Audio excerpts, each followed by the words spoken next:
Thanks for joining this session today on employment and immigration issues in the care sector. Just starting with introductions then, for those of you who don't know, I'm Elaine McIlroy. I'm one of the partners in the employment and immigration team at Brodie's, and speaking with me today is also Louise Usher, who's an associate in the team. And if we could just move forward to the next slide, I think you'll get, we'll get cracking with the introduction then. So as I said, the title of the session is Immigration and Employment Law Issues in the Care Sector. And before we get into the substance of the session, I thought I would start with a bit of an overview about why we're going to cover the topics that we've chosen today. On the immigration front, we're going to focus on sponsorship of employees in the care sector. And the main reason for that is that the care sector across the UK is currently seriously impacted by staff shortages. And there's lots of evidence of that. The Care Quality Commission report, which was published just in October 2022, just a few months ago, which was called The State of Healthcare and Adult Social Care in England, but the issues apply equally to the rest of the UK, stated that in many cases care providers are losing the battle to attract and retain enough talent. It's not the most optimistic note to start off the session, but it's clear that recruitment and retention issues are a real challenge for the sector. And in December 2021, the Care Quality Commission's Adult Social Care Workforce Study reported that for those care homes who did report experiencing workforce challenges, almost all of them, so 87%, said they were experiencing challenges in relation to recruitment, and around half were experiencing challenges in relation to retention. And there was also a vacancy rate, this was about a year ago, of something like 11.5% in the sector, so that shows the level of gaps and the real struggles in terms of filling roles. So we've decided to focus part of the session on sponsorship within the sector as one possible solution to some of those skill shortages. And the good news is that for now, care workers are on the shortage occupation list that we'll come on to talk about, which makes sponsorship possible as a way to fill some of those gaps. So I'll talk about some of the routes towards sponsorship. And it is interesting, I think, to note that in 2022, over half of all of the work visas that were issued in the UK were issued under the Specialist Health and Care visa, which is for NHS and also adult social care. So that shows there's lots and lots of sponsorship going on at the moment.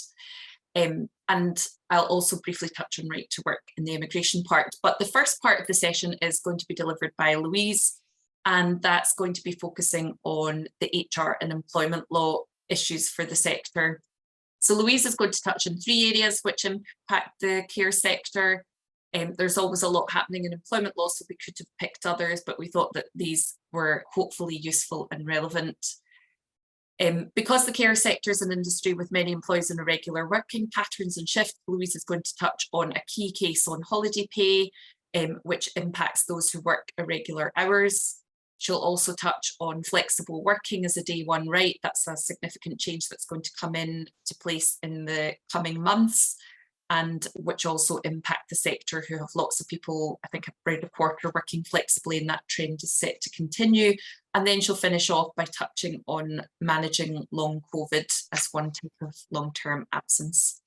So if we just change the slide, and I'll pass over to Louise at this point, and I'll come back and speak to you later. Thanks, Elaine, and good morning, everyone. So we want to start today by covering off the Supreme Court decision in Harper Trust against Brazil, which concerns the calculation of holiday pay for part-year or casual workers. So as a starting point, under the Working Time Regulations 1998, all workers are entitled to 5.6 weeks of holiday each year.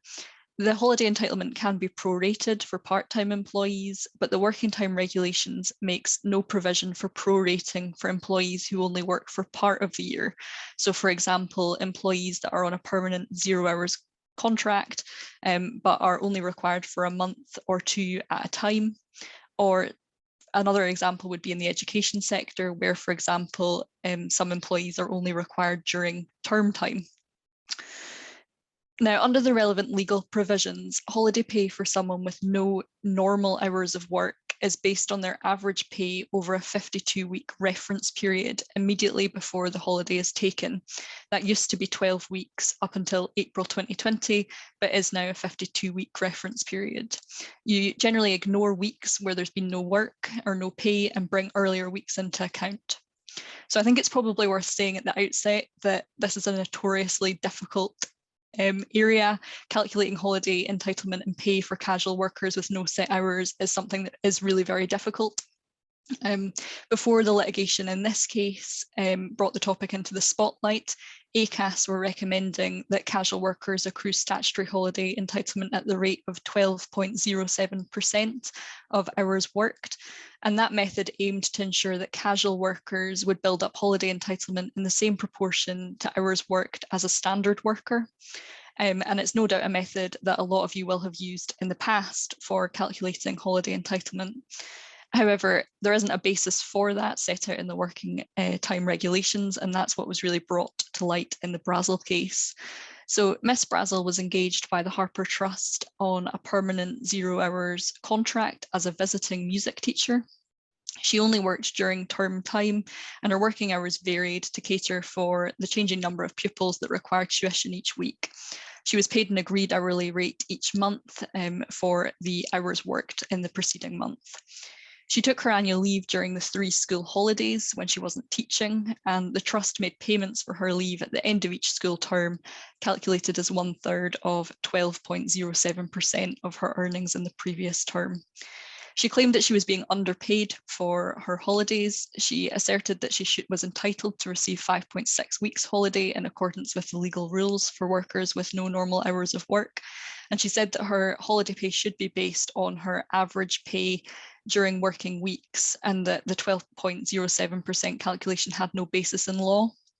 The trust argued that there had to be some principle of prorating so that holiday entitlement and pay actually reflected hours that had been worked by Miss Brazel.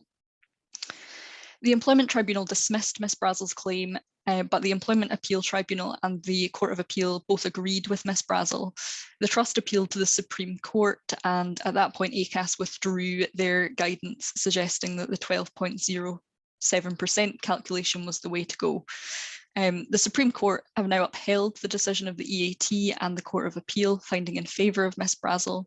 So it's therefore now safe to say that the correct way to calculate holiday is with reference to the calendar period prior to the holiday being taken, which is that 52-week period. The trust argued that this could potentially lead to some absurd results, and I think that's best demonstrated by way of an example. So if we can turn to the next slide.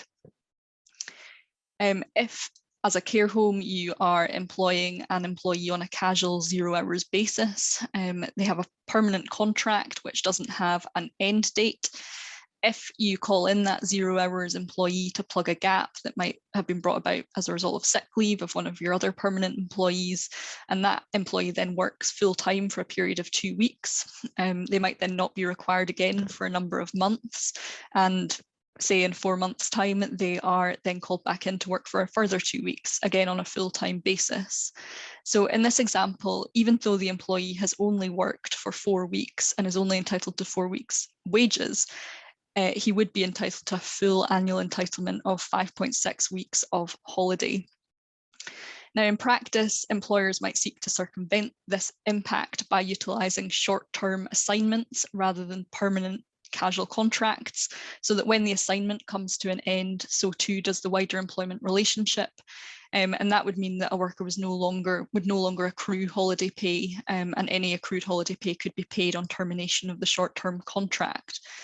The government have, however, recognised that this situation is unsatisfactory, and as a result has launched a consultation to address it. It intends to introduce a new 52-week reference period to calculate the holiday entitlement of part-year and irregular hours workers based on the hours that they've actually worked in the previous year, and then to multiply that number of hours worked by 12.07% to work out the holiday entitlement. The consultation closed on the 9th of March, so this is very much something to keep an eye on in this space. At the moment, many employers are undertaking audits into their holiday pay practices, but as I've said, this is an area that is really very up in the air at the moment. If you're not sure if your holiday pay arrangements are now compliant, then it's something that you might want to consider taking some advice on. We don't have time to go into a lot of detail on it today, but there may also be other changes in the area of holiday pay as a result of the retained EU law bill, which is intended to sweep away retained EU law at the end of this year. That might potentially have some impact on the working time regulations, which is where our holiday pay laws derive from, but that is something that probably warrants its own webinar. For the time being, I think it's probably sufficient to say that this is definitely an area of flux and something that we're likely to see further movement on in the later on in this year. So if we can move to the next slide, please. The next topic that we wanted to touch on today was flexible working. So as I expect you will all now know, employees that have worked for a continuous period of 26 weeks or longer have the right to make a flexible working request. Employees are currently able to make one request in every 12-month period, and employers are obliged to make a decision on that request within 3 months. And that 3-month period includes hearing any appeal that might be submitted by the employee once the initial decision has been reached. So as part of any flexible working application at the moment, employees are required to set out what the effect of their change, the change that they're requesting would be on the employer, and how the employer may seek to deal with that. Employers then have to consider each request and can only refuse for one of 8 reasons, or a multiple of the 8 reasons that are set out in the legislation, such as, for example, burden of additional costs, detrimental effect on quality or performance, or inability to reorganise work among existing staff, to name a few. At the end of 2021, the government launched a consultation on flexible working with the stated aim of making it the default position. And that's now accumulated in the Employment Relations Flexible Working Bill, which is currently awaiting a second reading in the House of Lords. But to summarise what's proposed, it's to make the right to request flexible working a day one right. So the idea is that this change will help to remove the perception that flexible working is something that needs to be earned, and should instead be considered the norm, with the intention of encouraging conversations about flexibility. Employees will be able to make 2 applications in each year instead of 1, as it is at the moment. Employers will be required to reach decisions within 2 months instead of 3 months. The intention, I think, there is to encourage employers to have streamlined processes in place to deal with flexible working requests. 2 months is really quite a tight turnaround for consulting with an employee, as well as dealing with any appeal that might then follow on from that. So employers are going to have quite robust systems in place in order to deal with these requests. Employees will no longer be required to set out what the effect of the request is, or set out how the employer may seek to resolve any issues that result from that. And the idea is that the employee and the employer are to take a joint responsibility for understanding impact of the request, rather than laying the sole responsibility for that with the employee who is making the request. The 8 statutory reasons for rejecting a request will, however, remain unchanged. So I wouldn't say that this necessarily achieves the government's stated aim of making flexible working the default position, because employers can still refuse on the same grounds as they could before, but there are clearly really important changes being made to the procedure here, in terms of the ability of employees to make flexible working requests on day 1, to make 2 applications per year, and also the obligation on employers to make decisions more quickly within 2 months.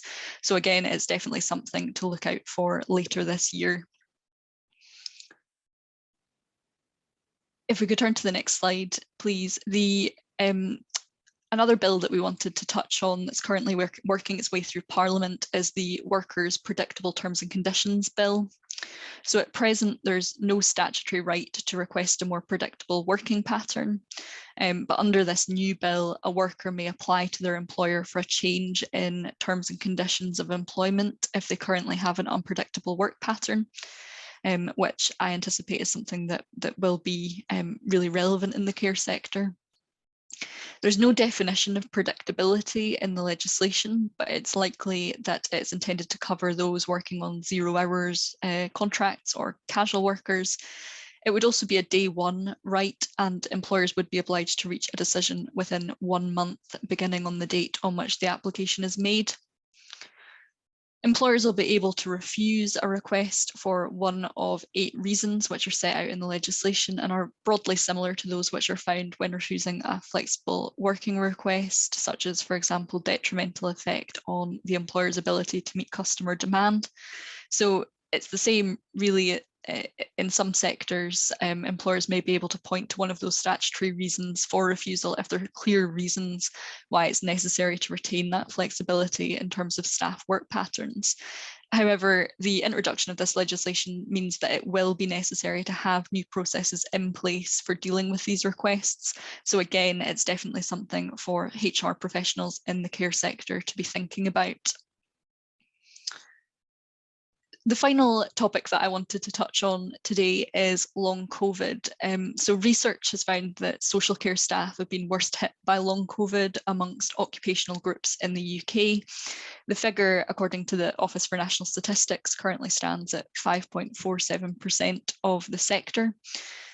So I would therefore expect that some of you are still managing employees that might have long COVID in the workplace.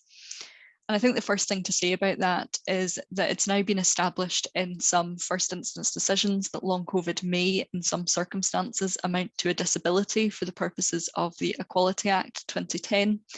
That will always depend on the extent to which long COVID has an adverse effect on the employee's ability to carry out their normal day-to-day activities, and whether that adverse effect is long-term, which means that it's either lasted or is likely to last for at least 12 months.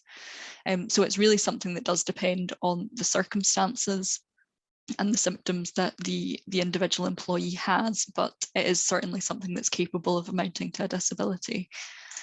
I think for employers, long COVID really might manifest itself in 2 different types of absence. You might have a long-term absence for someone that's been unwell for some time, or you may have more frequent short-term absences that might be attributable to fatigue or something that's similar to that.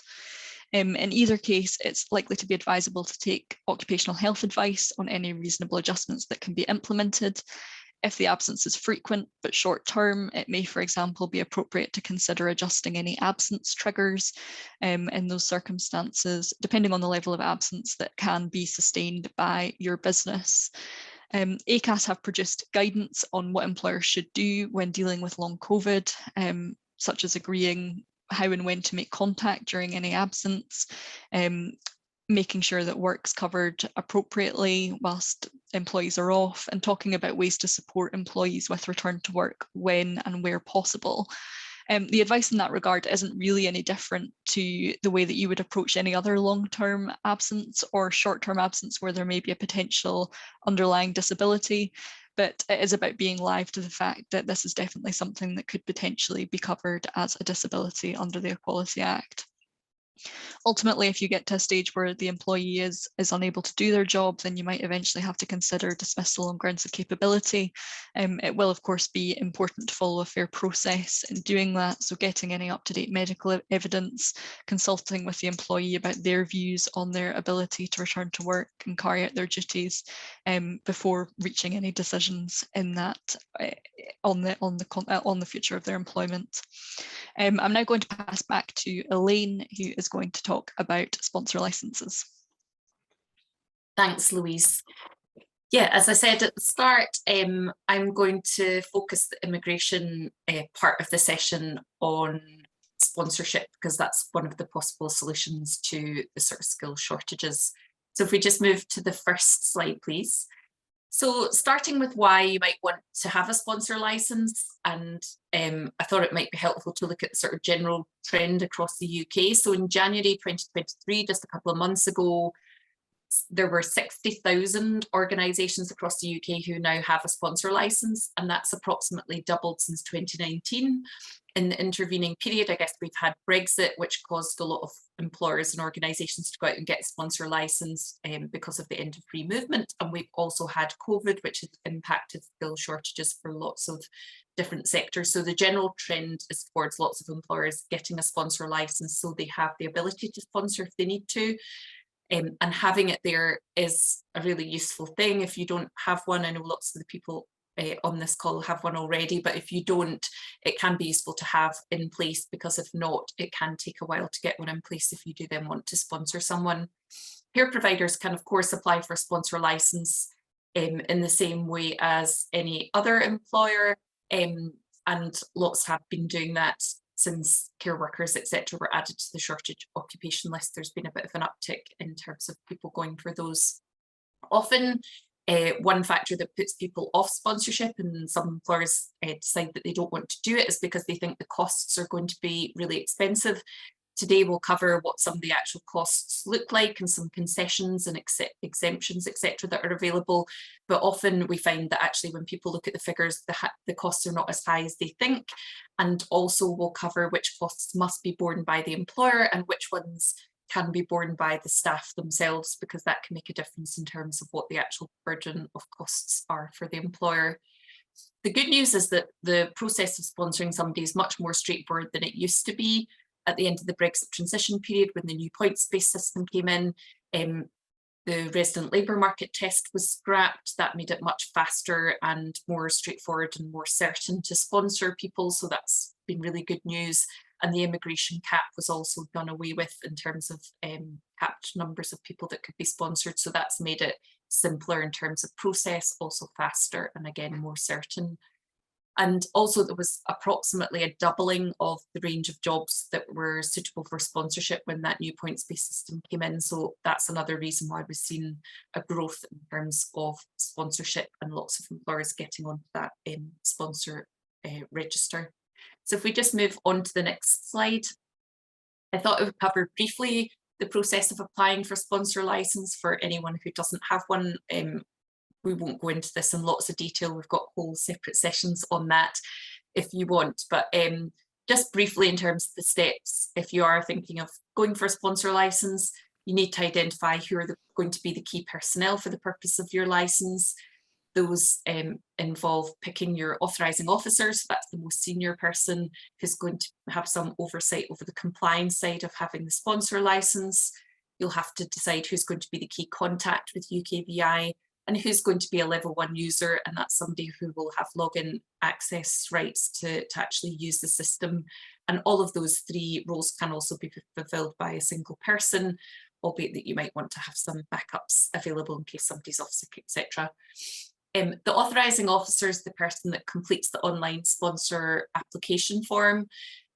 Supporting documents are also submitted. That can usually be done by email, online now, although they do reserve the right to ask for original documents. For regulated bodies, so if a nursing home or care home or other business is subject to inspection by a regulatory body, then they will do online checks to check that you've got the required registration. The costs of having the sponsor licence is, again, lower than some people think. So if you're a small business and there's a specific definition of who falls into that category, it's £536 for the 4-year period. For medium and larger employers, it's £1,476 for the 4-year period, and then you pay that again to renew. So those are the costs in terms of actually getting your organisation set up to sponsor.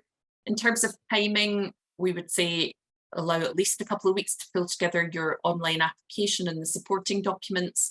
There's also a cover letter that needs to be submitted with certain mandatory information, and usually also a hierarchy chart. Once you've pulled it all together and submitted, processing usually takes up to 8 weeks, sometimes faster, sometimes a bit longer. They have the right to do a compliance visit, which can push back the timing a bit. But if you are in a rush, there is an expedited service that you can pay an additional £500 for. Not everybody qualifies, and there are limited spots available for that. But if you are wanting urgently to sponsor somebody, that might be an option for you. And then finally, in terms of what people get wrong when they're applying for a sponsor license, usually it's the supporting documents not being right in accordance with the guidance, or possibly not submitting the correct sort of mandatory information that they ask for. So I would say do pay attention to detail in terms of what they're asking for, because if you get all that bit right, it's likely to be dealt with faster. Otherwise, you might be starting from scratch again if you've not submitted the correct paperwork. So if we just move on then to the criteria in terms of who can sponsor, and this is under the skilled worker route. I'm going to turn in a few minutes to talk a bit about the health and care visa in particular, because there's some slightly different rules and some concessions there. But the general rules for the skilled worker route, and that's because some of you on the call may not be able to benefit from the health and care visa, that's only for people in adult social care. So I'll cover the sort of general position. So the key requirements in terms of whether you can sponsor someone is, first of all, to decide if is the job skilled enough. There's a list of jobs that are suitable for sponsorship on UKVI's website that covers medium and highly skilled jobs, and there's also a shortage occupation list, and one of there's various sort of care sector jobs on that list, so it's worth consulting as well. And all of those jobs listed, it will tell you if they're suitable for sponsorship or not. And it's the employer's job to match up the job that you've got in front of you with one of these job codes. And I've put some examples on the slide of ones in the sector. So for example, nursing home owner, residential managers, care workers, care assistants, etc. And you'll see up there the range of jobs that are suitable for sponsorship, and it's much broader than it used to be. The second key thing an employer needs to consider if they are thinking of sponsoring someone is whether the minimum salary requirements are met. And there's a general minimum salary threshold, and then there's a specific minimum for each particular job code. So you do need to consult the guidance on what the exact salary level for that job code is. And the employer must pay the higher of those two amounts. The general salary threshold is currently set at 25,600, and it's just about to go up on the 12th of April. So I've put the sort of number up on there, just over 26,200 it's going to go up to. But in some cases, there's a lower general threshold that applies, and that does apply where the job is on the shortage occupation list. And I mentioned there's some care sector jobs on that. And in that case, the minimum is currently £20,480. And again, that's going to be tweaked slightly on the 12th of April. All of the minimum salaries are getting sort of adjusted on that date. There's other situations, even if a job isn't on the shortage occupation list, where you may be able to pay that lower threshold. And one of the examples I put on the slide there is if somebody is what's called a new entrant to their profession. So it might be one of the situations in which someone can qualify is if they're under 26 years old, or if they're moving from student status into their first job, etc. So it's worth maybe consulting those new entrant rules if you've got a job that is below that general threshold and you do want to sponsor it. It is always worth checking if a job's on the shortage occupation list. It doesn't need to be in order to sponsor, but if it is, there's certain perks and benefits of that. Usually a lower visa application fee, and additionally, the employer can pay that lower general salary threshold and also 80% of the going rate for the salary for that job code. So do check, and there are, as I said, a number of jobs that are on there in the care sector just now, and care workers was added in February last year. The Migration Advisory Committee is currently going through a process of reviewing the shortage occupation list. That's due to publish its findings, I think, at the end of this month, and those changes are likely to come in the autumn. So it's always worth keeping an eye on what's happening in relation to that, because they do regularly consider which jobs are suitable for the shortage occupation list, which are jobs that are deemed to be in short supply, because that does obviously change from time to time. So once you've checked the job skilled enough, it's paid enough, the other requirements to consider are the financial and English language requirements. The financial requirement is basically checking that the individual's got enough money to support themselves for their initial sort of month in the UK. And usually that's dealt with by the employer certifying that maintenance requirement through the online sponsor management system. They can tick a box to meet that requirement, or the person can produce bank statements to show they've got enough, the minimum amount in their bank for the relevant period.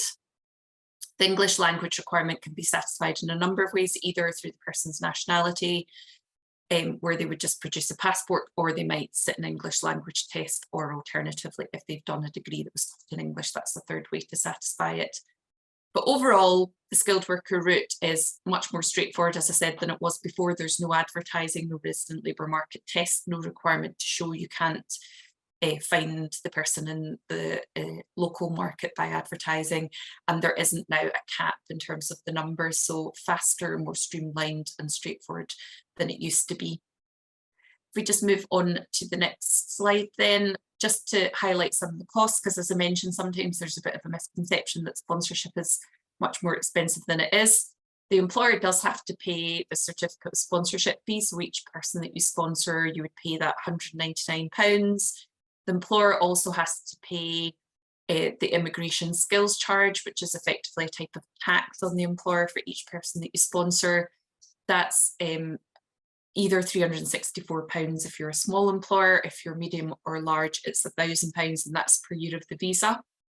So that can be, and probably is the most chunky cost that the employer needs to factor in. There is also the immigration health surcharge, which the employee can pay themselves, and usually does pay themselves towards the cost of the NHS. And that also needs to be paid for family members. The fee up there I've put up is the sort of adult cost. But an important exemption from that is the health and care visa that we'll come on to talk about, where that cost doesn't need to be met. So that's a major plus in terms of picking that option. And then there's a visa application fee, which again, the individual visa applicant will often pay themselves. Employers can choose to pick it up if they want to pay that cost, but they don't have to. And those fees range depending on the period of the visa, etc. And importantly, again, if the job's on the shortage occupation list, there's a smaller fee payable there. So that's an important concession. So if we just move on to talk a bit more then about the health and care worker visa. This was a special sort of subcategory of the skilled worker route that was introduced at the start of the COVID pandemic in around, I think, May 2020. And it's for those working in eligible jobs. So it needs to be certain job codes within the NHS, for NHS suppliers, or in adult social care. And the idea was to have a faster track visa, so quicker to process, and also certain concessions in terms of salary levels for certain job codes, and certain lower fees. So I'll sort of highlight what those are. It applies to doctors, nurses, health professionals, and adult social care professionals, but the person must work in one of these eligible job codes and also must work for a licensed sponsor. For certain job codes, a lower base salary, so that lower minimum that I mentioned of 20,480 applies. That doesn't apply to every job code that this visa is suitable for, but just some of them. But if the job is not one of the job codes, but is also listed on the shortage occupation list, then you can benefit from that lower threshold anyway. There's no immigration health surcharge payable, so that's an important concession. It saves people a lot of money, especially as that's the kind of upfront cost that the visa holder needs to pay. So the employer pays the normal certificate sponsorship fee, the immigration skills charge, and the employee can pay the visa application fee, but overall that exemption is quite an important one. It does include senior care workers, etc., and other types of jobs in social care. And then the application fee, as I mentioned, is a bit cheaper than the normal skilled worker fee, so £247 for up to a 3-year visa, and I've put the other costs there. So yeah, it's a bit of a saving there in terms of the fees. If we want to just move on to the next slide, that's great. So in terms of the process, the employer would either issue a defined certificate of sponsorship or an undefined one, depending on whether the person's already in the UK or coming from outside the UK. Once that's granted, that's assigned to the sponsored worker using the online sort of sponsor management system. You'd put the person's details in, the individual gets that certificate of sponsorship, and then they go off to make their visa application. And once that's granted, then they can start work. So that's a rough idea in terms of the process involved. If we just move on to the next slide, please.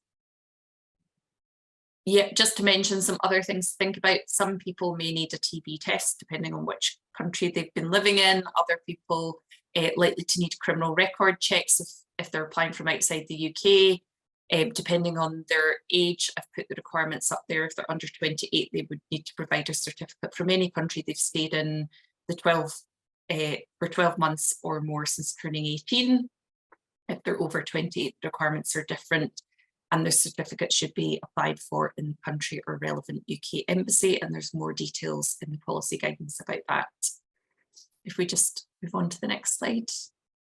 I thought I would finish off by briefly mentioning a couple of different visa categories. So I guess the two sort of focuses that I've talked about, the skilled worker route and the special concessions for health and care, are the key routes, but there can be other circumstances in which people can work, obtain permission to work in the UK, and they don't need to be sponsored. So one of those is the Youth Mobility Scheme. That's open to people usually who are 18 to 30 years old from particular countries. Not every country is on the list, but there is a sort of list of them available on UKVI's website.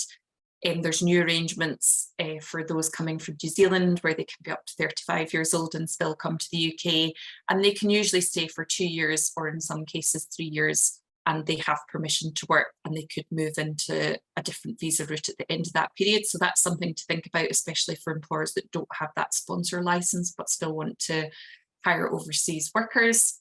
And then the graduate visa route, it allows international students who've studied in the UK to stay and work for 2 or 3 years after their studies. They don't need to be sponsored during the period of that visa, and they can work in any job. So you may see people with that type of visa, and they do have permission to work during the validity of that visa. And there are a number of other visas out there as well. I'm not going to cover everything today, but just to sort of flag some other ones that don't require the employer to have a sponsor license.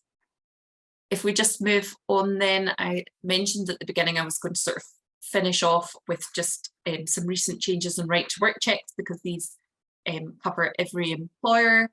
COVID right to work checks had been introduced at the start of the pandemic in March 2020, and those ended on the 30th of September, so a few months ago now. Some employers weren't aware of those changes. They did some studies and said lots of employers didn't know those changes were coming, but it's important because during that period, employers could do right to work checks over a video call without having the original right to work documents in their possession. So when those COVID adjusted checks ceased, it meant for British and Irish passport holders, they would need to present the original document either by sort of having a face-to-face meeting or by sending it by courier, so the employer had the original document in its possession. The employer could then check the person through a video call as long as they had the documents. And as a result of these COVID right to work type checks disappearing, the Home Office has introduced an alternative way for employers to do remote checks on British and Irish passport holders. Employers can now contract with a third-party digital identity service provider, and that's been available since April 2022. They have to pay for that service, and there's different rates available for different providers.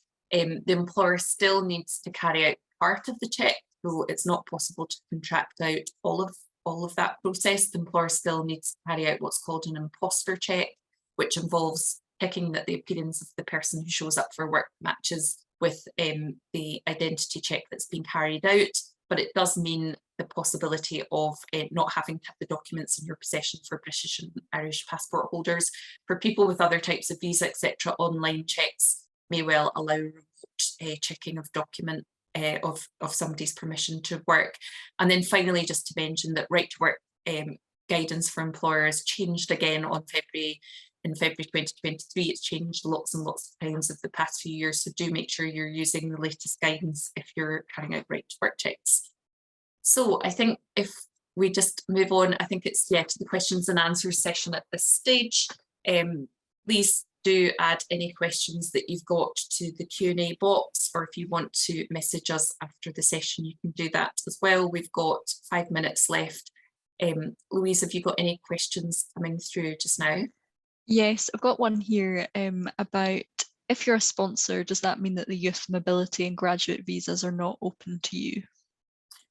No, those are still perfectly possible visa routes. So you could have a sponsor license and you could still have people working for you who've got different types of visa, like the youth mobility one.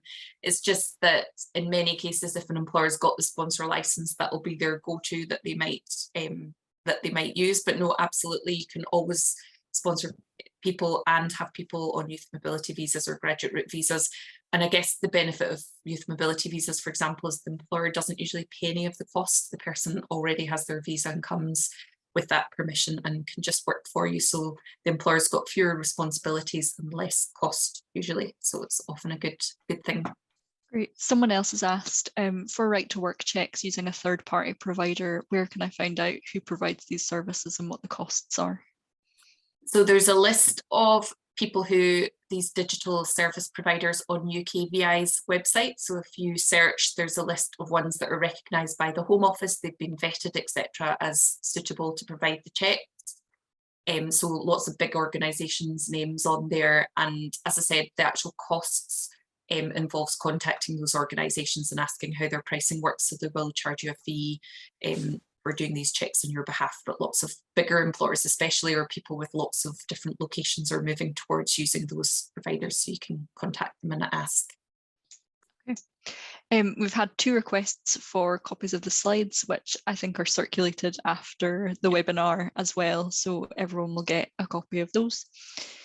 I've got one for you here, Louise. So what are employers doing about holiday pay post-Brazil? What are you seeing?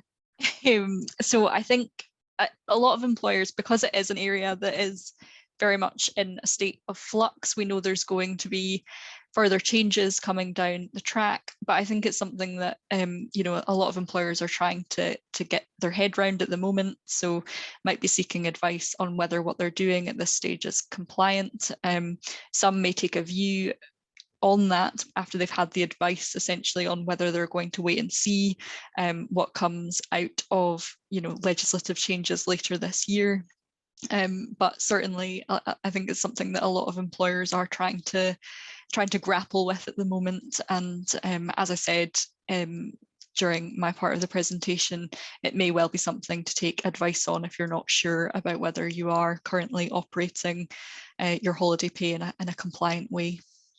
Okay, and I think that looks like we're almost out of time. I just wanted to mention there's going to be a couple of other webinars for the care sector coming up. There's one on the 26th of April on claims update for the care sector, and then a session on renewable heating systems, the benefits and challenges to the care sector on the 23rd of May, and those are available on Brodie's website.